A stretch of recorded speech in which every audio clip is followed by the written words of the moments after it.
Olá a todos do SELEC, como vão? Meu nome é José Luiz, recebi o convite para realizar esse áudio, essa palestra virtual, cujo tema é como praticar a tolerância nos dias atuais.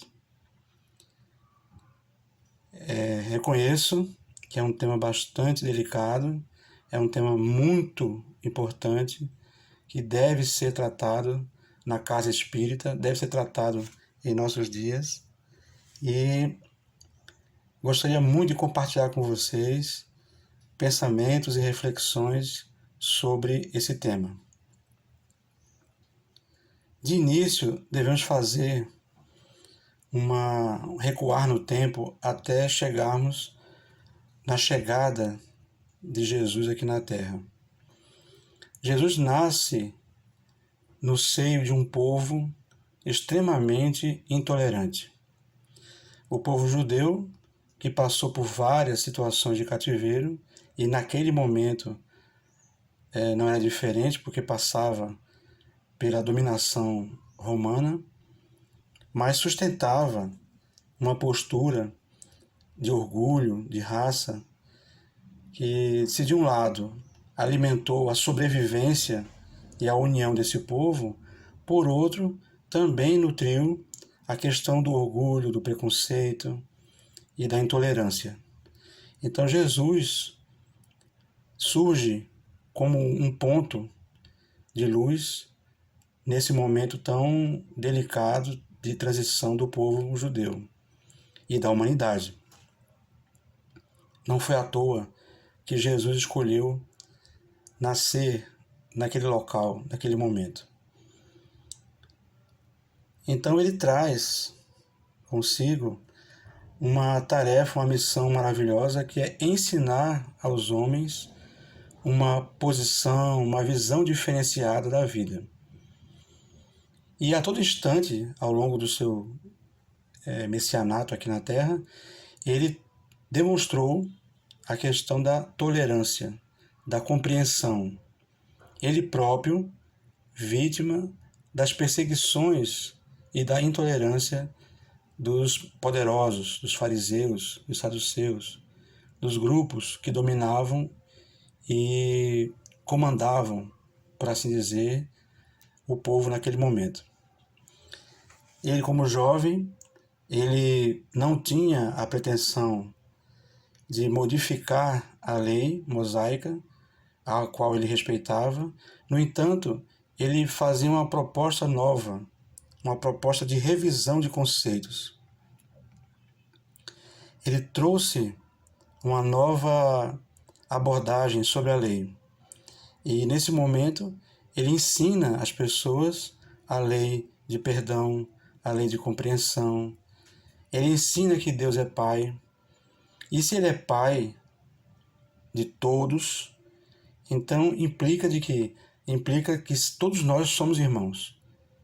Se Deus é um Pai e Ele é único, então se todos nós somos fruto do seu amor, do seu poder, então todos nós somos iguais perante Deus, como irmãos. E esse momento em que ele fala isso, nesse momento que ele fala que todos são iguais, que todos são filhos de Deus, ele já entra em choque direto com romanos, com poderosos do seu povo. Por quê? Porque as pessoas não aceitavam a ideia de que um rei seria igual a um escravo, de que o imperador ou general romano tivesse de aceitar a situação de igualdade com o povo dominado, o povo judeu, que era visto com extremo de desprezo por eles. De tal forma que Jesus, ele deu àquele povo e à humanidade, de modo geral, a oportunidade de fazermos sérias reflexões sobre a compreensão, sobre a tolerância. Várias passagens ilustram essa situação. A mais sublime delas, por assim dizer, é a da mulher adúltera. Então, se fala no Evangelho que Jesus estava no templo, pregando, estava ali divulgando a Boa Nova, junto com os seus discípulos e com as pessoas que estavam à sua volta, admirados com a riqueza, com a grandeza das suas palavras, quando foi abordado por um grupo, dentre eles alguns fariseus, trazendo à sua presença uma jovem mulher que foi surpreendida, foi flagrada em adultério. E na lei mosaica se pregava que, sendo surpreendida, sendo flagrada naquela situação, a mulher deveria ser apedrejada até a morte.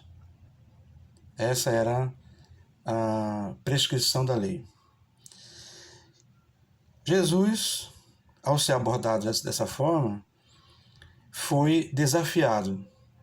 Na verdade, a intenção dos fariseus não era saber se era certo ou errado fazer aquilo que eles iriam fazer distante de Jesus, aquilo. Foi realmente colocar Jesus numa situação em que ele teria que fazer com que saísse daquela situação e da forma que eles imaginavam que Jesus fosse escolher, as duas possíveis escolhas, Jesus seria então implicado em desrespeito à lei. Se ele dissesse apedreja conforme a lei de Moisés, ele estaria em conflito com aquilo que ele pregava, que era o perdão, a tolerância e o amor. Se ele dissesse não apedreja, então entraria em conflito com a lei de Moisés, que era a lei máxima daquele povo, e também nesse momento estaria de alguma forma sendo contrário à lei e seria então culpado, preso e assim por diante, porque estaria infringindo a lei. Jesus, na sua sabedoria maravilhosa, o que ele faz? Ele devolve o questionamento para as pessoas. Ele utiliza de uma técnica de abordagem extremamente sábia, em que ele fala: aquele que dentre vocês, dentro do grupo de vocês, não tiver pecado, atire a primeira pedra. Essa proposta atingiu frontalmente o coração daquelas pessoas, porque de consciência todos nós sabemos que somos passíveis de julgamento. De alguma forma, nós somos falhos, somos pecadores. E aquelas pessoas receberam um desafio muito maior do que aquele que eles propuseram para Jesus. Receberam o desafio de escolher entre a verdade de suas consciências, que naquele momento estava sendo exposta, e anestesiar essa consciência, fazendo de conta que não tinham erro, que não tinham nada a corrigir. E se fala nas Escrituras que, a começar pelos mais velhos, todos começaram a sair do local, deixando suas pedras ali, que por fim ninguém mais restou, além do grupo de Jesus, os seus discípulos, e a mulher adúltera que estava ali, aguardando de Jesus a sua liberação. Jesus olha para a jovem e fala: vá, porque ninguém te condenou, eu também não te condeno, porém vá e não peques mais. Então ele não isenta aquela jovem da culpa que ela possuía. Ele entendia que ela realmente havia errado. Ele não aceitou a situação dela do ponto de vista de que ele fazia de conta que ela estava tudo bem. Não, ele enfatiza para ela que ela havia recebido uma segunda chance e que havia recebido o perdão das pessoas e dele também, mas que ela fizesse por onde não retornar para aquele erro, porque fatalmente ela seria surpreendida e a sorte dela seria diferente. Então, Jesus nos dá, nesse momento, um exemplo extremamente importante sobre a tolerância. A tolerância a palavra tolerância vem do latim tolerare, que significa suportar, aceitar, absorver. Então, a tolerância, ela representa um exercício de perdão, um exercício de compreensão. E por quê? Porque a recíproca de tudo aquilo que nós tentamos julgar o próximo sempre será verdadeira. Nós não devemos subir no altar da perfeição pretendida antes do tempo. Nós um dia seremos perfeitos, mas ainda não somos. Temos muitas falhas, muitos erros. E o processo reencarnatório é muito interessante nesse sentido. Porque muitas pessoas imaginam que são incapazes de praticarem determinadas ações hoje. Elas olham para algum tipo de pessoa que cometeram um crime, por exemplo, e começam a dizer, olha, eu sou incapaz de fazer tal coisa, e essa situação aí é intolerável, eu não vou admitir, eu não vou aceitar, eu não vou perdoar. É uma situação imperdoável. Mas quando entramos na doutrina, temos a certeza de que a nossa vida atual não é a primeira. Nós estamos passando agora por um momento em que, graças a Deus, muitos de nós já superaram alguns tipos de problemas e defeitos, outros ainda não, mas o que nós podemos afirmar em relação ao nosso passado? O que nós podemos afirmar em relação ao que fizemos em vidas anteriores? Será que lá, em vidas anteriores, nós não fomos até piores do que os criminosos que hoje nós condenamos? Será que naquelas vidas passadas nós não realizamos coisas muito mais graves e que por isso mesmo, ao longo do tempo das encarnações seguintes, nós tivemos de expurgar esses defeitos e problemas, convivendo com uma série de problemas e situações que hoje nós compreendemos serem necessárias para a nossa evolução?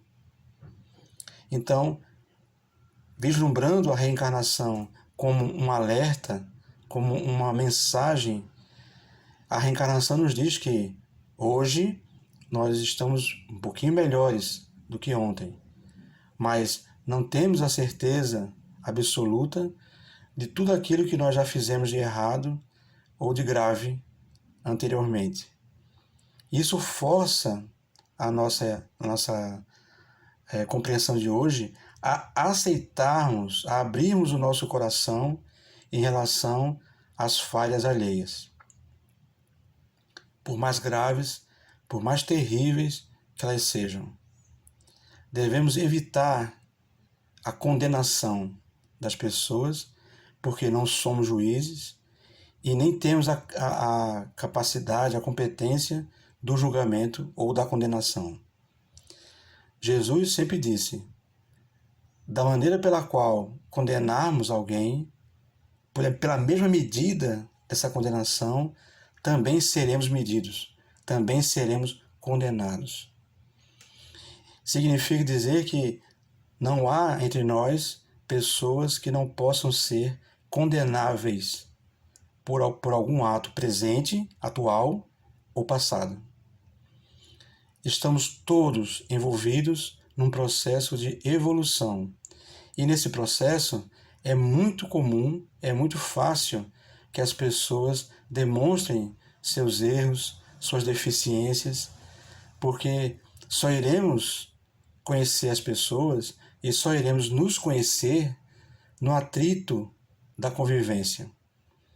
Como falávamos anteriormente, passamos por um momento extremamente interessante em relação a essa convivência.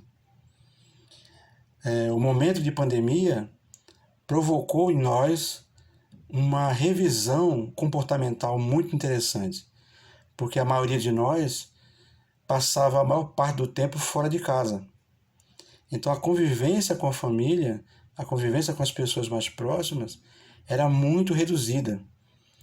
Estava muito limitada aos grupos e aos programas de relacionamento social, a internet, ao WhatsApp, ao Facebook e a o Instagram e tudo mais. Então, quer dizer, nós estávamos convivendo mais com as pessoas de forma virtual do que real. Com a pandemia, essa situação se modifica. Então, nós fomos forçados a convivermos mais tempo com pessoas da nossa família, da nossa convivência. E o que isso significa ou representa? Isso significa que nós temos agora a oportunidade de conhecermos um pouco melhor nossos filhos, nossos companheiros e companheiras, nossos irmãos e irmãs. Nós temos agora a oportunidade de mostrarmos um pouco mais quem somos. E é nesse momento que vamos precisar de muita tolerância. Porque as pessoas não pensam de forma igual, as pessoas não reagem de forma igual. Cada um tem sua opinião, cada um tem sua maneira de enxergar a vida, de encarar as situações. E essa diferença, ela é extremamente importante para a evolução humana. Embora, como dissemos, sejamos todos iguais perante Deus, somos, em relação a cada um de nós, em relação à convivência, nós temos diferenças. Mas essas diferenças não são de natureza fixa ou permanente. São diferenças transitórias, que surgem justamente dessa situação evolutiva, em que as pessoas estão aprendendo, estão corrigindo, estão absorvendo conhecimento diferente. A doutrina provoca isso em nós. Ela movimenta aquela situação acomodada que estava dentro de nós e faz com que nós passemos a enxergar melhor a vida, o mundo, de uma maneira mais privilegiada, digamos assim, porque passamos a enxergar as coisas pelos valores do espírito e não pelo valor da matéria. Então, nós devemos fazer um esforço, como dizia o Espírito Pascal, de alimentarmos, de acumularmos bens e recursos que sejam úteis ao espírito, que sejam úteis após a morte, que sejam úteis à vida futura. Não vai ser interessante acumularmos coisas que seriam apenas um peso para a nossa transição aqui na Terra. E dentre esse peso existe a incompreensão, a intolerância, o ódio, o rancor, a falta de respeito pelo próximo. Então, esse momento hoje que vivemos, essa convivência mais intensa, ela permite que cada um de nós imaginemos como é importante e como é fundamental termos a máxima compreensão para com os outros. Jesus nos ensinou isso, a nos colocarmos no lugar do outro. Sem esse exercício de se colocar na situação que o outro está vivendo, fica difícil compreender aquela pessoa. Fica difícil entender por que ela faz ou diz certas coisas. Existe uma crônica de Richard Simonetti, muito interessante, que já comentamos em outras situações, que fala justamente sobre a tolerância. Queria só fazer aqui uma pequena observação, até bem-humorada. Tem um galinho aqui na casa do vizinho que está hoje animadíssimo. Então, peço a compreensão de vocês e até a rirem comigo desse animalzinho alegre que está cantando aí e está fazendo parte desse fundo aí, junto com a palestra que estamos aí desenvolvendo. Mas voltando à crônica de Richard Simonetti, ele fala de uma menininha, de uma criança, né, uma menina pequena, que estava andando numa estação de ônibus em São Paulo, levando nos seus braços seu irmãozinho menor e pedindo ajuda a um, pedindo ajuda a outro, que eram crianças em situação de rua. Então, alguém chegou para essa menina e falou: menina, essa criança, esse garoto aí, seu irmão, não é muito pesado para você não? Você é tão pequena. Como é que você aguenta levar esse menino para cima e para baixo? Então ela disse: não, eu não estou achando pesado não, porque ele é meu irmão. Então ela respondeu dessa forma, porque assim, se ele é meu irmão, se ele era irmão dela, então por que achar pesado? Por que considerar peso aquela pessoa que você ama, aquela pessoa que precisa de você naquele momento? Então ela não considerava peso, ela não levava em consideração o esforço físico que ela estava fazendo para suportar, para tolerar aquele esforço que ela estava fazendo para conduzir o irmãozinho durante a sua peregrinação pela estação pedindo ajuda às pessoas. Essa crônica era significativa porque ela nos traz a imagem de que muitas vezes nós consideramos as pessoas que nos rodeiam um peso que estamos suportando. Muitos chamam até de cruz. Essa pessoa é a minha cruz. Eu devo levar essa cruz nas costas porque foi a cruz que Deus me deu. Essa frase, muito ouvida e muito falada por nós, ela deve ser revista. Por quê? Aquela situação daquela pessoa que chamamos de difícil, ela é um exercício de tolerância, de perdão, de paciência que devemos ter em relação ao próximo. Então aquela situação, seja ela de uma pessoa estranha ou da família, é um exercício necessário para a melhoria de nosso espírito, para o aperfeiçoamento da nossa condição humana aqui na Terra. Então, nós devemos entender aquela situação não do ponto de vista da dificuldade, não do ponto de vista de que aquela pessoa é uma limitação, é uma barreira, é uma pedra em nosso caminho, que está dificultando o meu avanço. Pelo contrário, a convivência com aquela pessoa está nos elevando, está aprimorando a nossa capacidade de entendimento da vida, está melhorando a nossa condição de vida, levando em consideração que nós todos já passamos por situações semelhantes. Nós todos já fomos, de certa forma, a cruz de alguém, ou somos. Nós todos também representamos para alguém uma pedra no caminho, uma dificuldade no caminho. Não imaginemos que, por sermos espíritas, por exemplo, sejamos o exemplo de pessoa. Deveríamos, mas de consciência devemos aceitar a ideia de que ainda não somos e que ainda precisamos melhorar muito para sermos referência. Nós devemos entender que, assim como as pessoas precisam de perdão, precisam de paciência, nós também precisamos. Nós somos pessoas difíceis, nós somos pessoas complicadas. Somos pessoas ainda muito ligadas à revolta, ligadas à incompreensão, ao orgulho, ao preconceito. E chegando a esse ponto, a esse momento da nossa palestra, devemos entender, por exemplo, a questão da intolerância quanto às pessoas serem homossexuais, por exemplo.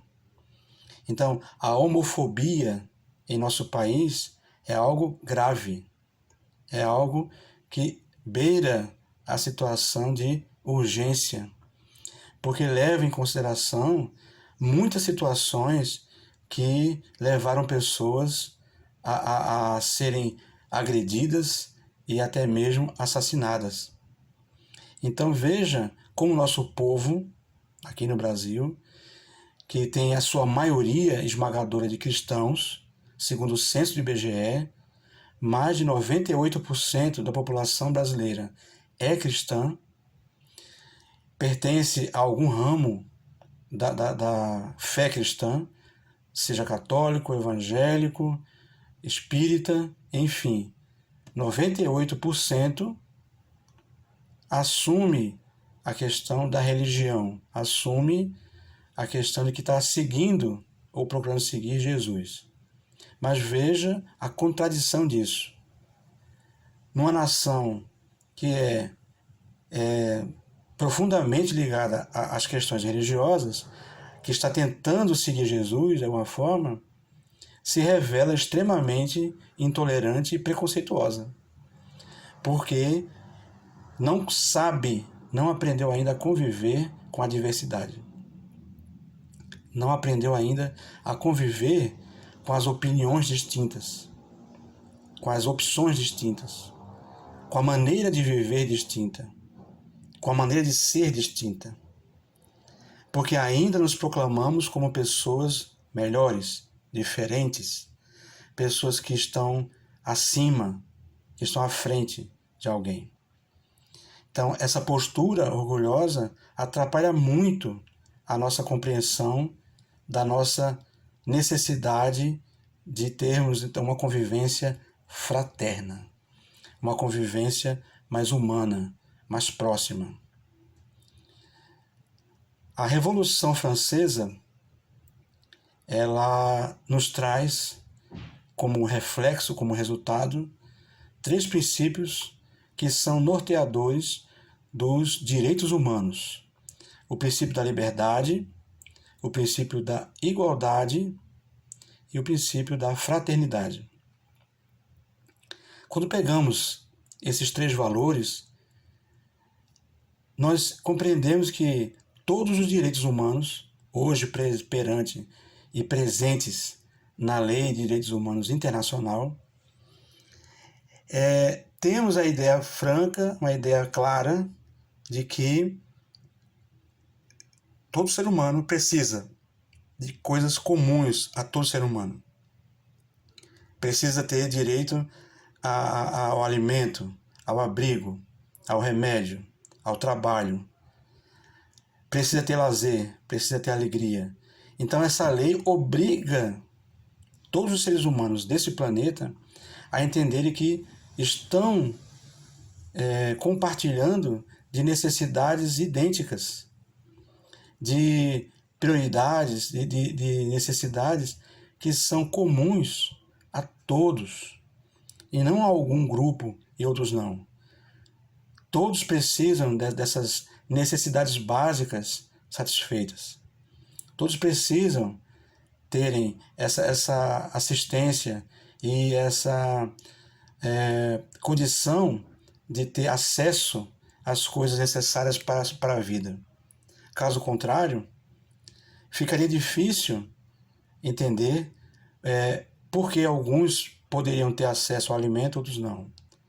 Por que algumas crianças devem estar na escola e outras não. Por que o idoso deve ser respeitado em alguns locais e em outros não. Então, por que na minha família eu tenho que atender tais coisas, mas na família do meu vizinho não? Então, essa necessidade de entender que todos estão inseridos na mesma situação de humanidade. Todos.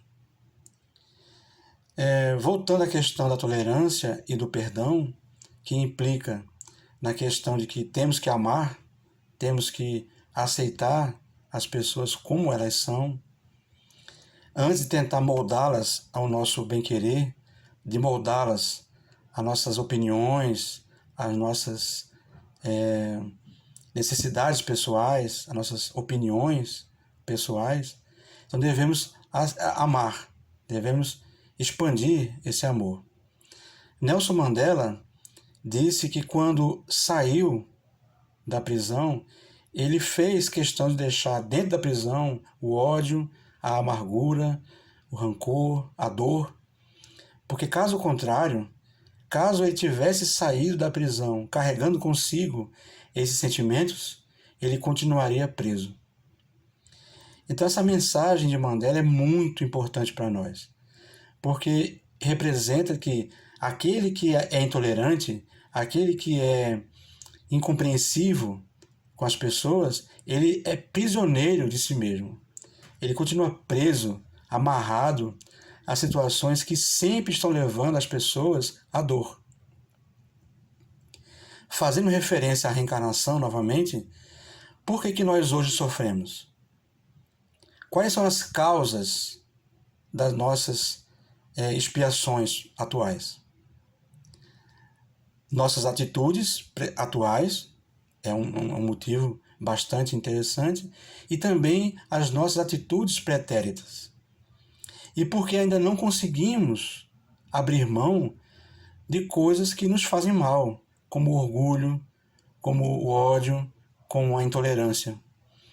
Então, enquanto estivermos alimentando em nós esses sentimentos negativos, quanto mais estivermos nutrindo esses sentimentos de angústia, de ódio, de preconceito, mais estaremos atrasando a nossa felicidade, atrasando o avanço que já deveríamos ter alcançado há muito tempo, se não estivéssemos teimando e insistindo em sermos o que achamos que é melhor, que é ser forte, ser uma pessoa que responde às situações de forma violenta.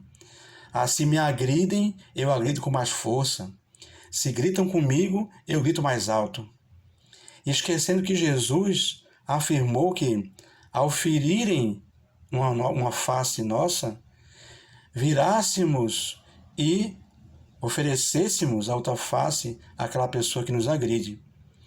De tal maneira que ele ensinou que a resposta a uma agressão não é uma agressão maior.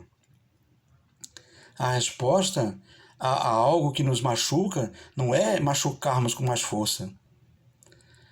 É respondermos com doçura, com equilíbrio, é mostrarmos para aquela pessoa que nós temos um referencial diferente, que nós temos um ponto de vista diferente, que nós enxergamos a vida por um ângulo diferente. Aquela pessoa nos agride, e é ela que nos agride, ela ainda está presa à situação de que não sabe como conviver com as pessoas, não conhece uma maneira mais adequada de se expressar com as pessoas. Então, essa pessoa necessita passar por uma revisão de postura, de convivência, para que ela possa aprender a se libertar disso, a ser mais leve, a descobrir que a alegria, a felicidade, ela não pode ser encontrada em coisas que machucam, em coisas que magoam. Por mais que seja justificável ou até explicável aquela nossa reação por conta de uma possível defesa em relação à nossa integridade, em relação à nossa existência como indivíduo, mas Jesus foi o exemplo a ser seguido. Nós devemos priorizar esse exemplo que é Jesus. Devemos colocá-lo realmente à frente de nossas ações, sempre perguntando o que ele faria naquela situação. Por mais que tenhamos vontade de fazer ou agir diferente, mas como Jesus faria naquela situação? O que é que ele diria? Como ele reagiria àquela situação? Ele iria contra-atacar? Ele ia revidar aquela agressão? Não. Ele iria alterar a voz? Ele ia machucar aquela pessoa com mais violência? Não. Ele iria buscar uma alternativa de tolerância, uma alternativa de compreensão. Ele ia tentar devolver para aquela pessoa um questionamento. Por que você está fazendo isso comigo? Por que você me agride? Por que você me persegue? Como ele questionou Paulo na estrada de Damasco.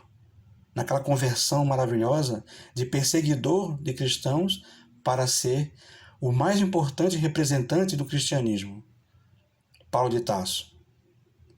Então, naquele momento, quando Paulo se dirigia para Damasco para prender Ananias, Jesus aparece para ele, e somente para ele, e pergunta: Paulo, por que me persegues tanto? Por quê? Então, Saulo, nesse momento ele ainda tinha o nome de Saulo, ele responde: quem és, Senhor? O que queres comigo? Então, naquele momento, ele sente a inutilidade do seu ódio, a inutilidade da sua aparente força. As pessoas acham que ser forte é ser agressivo, é ser autoritário, é impor uma superioridade aparente porque tem cursos, porque tem conhecimentos acadêmicos, porque tem uma convivência, tem uma idade maior. Tudo isso são valores voláteis, valores que vão sumir com o tempo. O que é permanente? O amor, a compreensão, a sabedoria, a tolerância. São coisas que vão ficar para sempre dentro de nós. Uma vez cultivadas, uma vez plantadas em nós, essas maravilhosas plantas, elas deverão dar frutos maravilhosos também. Vão permitir que nosso espírito alcance situações cada vez mais avançadas. Voltando a lembrar Mandela, Mandela tem um pensamento maravilhoso que eu acho que encerra muito bem essa nossa palestra de hoje. Ele diz que ninguém nasce odiando outra pessoa pela cor da sua pele ou pela religião que pratica. Se elas odeiam, elas tiveram que aprender a odiar. E se as pessoas conseguem aprender o ódio, elas também conseguem aprender o amor. Então, essa mensagem de Mandela, ela é muito apropriada, digamos assim, para encerrarmos a nossa palestra de hoje, dando a cada um de nós aqui nesse momento a oportunidade de enxergarmos um pouco melhor a vida por um ângulo que a doutrina espírita nos oferece, por um ângulo que Jesus exemplificou com a sua vida aqui na Terra, de termos a máxima tolerância, a máxima compreensão, o exercício do perdão, o exercício da paciência, o exercício da aceitação, de passarmos para as pessoas uma mensagem positiva, que elas não devem estar preocupadas com essa questão da diferença, porque todos nós temos nossas diferenças, temos as nossas situações delicadas a serem corrigidas, situações particulares, íntimas, que deverão ser superadas a partir do momento que nós fazemos um exercício de melhor convivência com o outro. O ser humano ela foi equipado, foi preparado para viver em sociedade, para viver em grupo. Então nós não conseguimos fazer nada sozinhos. Essa é a realidade. Nós precisamos do outro, cada vez mais. Em muitos sentidos, em muitos momentos, nós vamos precisar muito do próximo. Assim como as pessoas precisam muito de nós. Então essa necessidade recíproca, ela obriga cada um de nós a termos a máxima tolerância para com o outro. A nossa liberdade, ela tem como limite a liberdade do outro. A nossa opinião tem como limite a opinião do outro. Devemos aprender a fazer o consenso, o entendimento, o equilíbrio, para que a humanidade possa realmente progredir, avançar. Então deixo aqui para vocês meus votos de luz, de saúde, de paz para todos. Esperamos que quando passar essa situação de pandemia possamos estar aí com vocês pessoalmente, né, para fazermos uma palestra presencial, que estamos devendo há algum tempo. Que Jesus ilumine vocês, abençoe a casa espírita de vocês. Mais uma vez, obrigado pelo convite. Dora, que me convidou, muito obrigado. Que Deus ilumine vocês. Esperamos que aquilo que falamos hoje aqui tenha surtido algum efeito positivo, faça brotar algo de útil e de importante na mente de vocês e no seu coração. Muita paz, que Deus os abençoe. Até a próxima.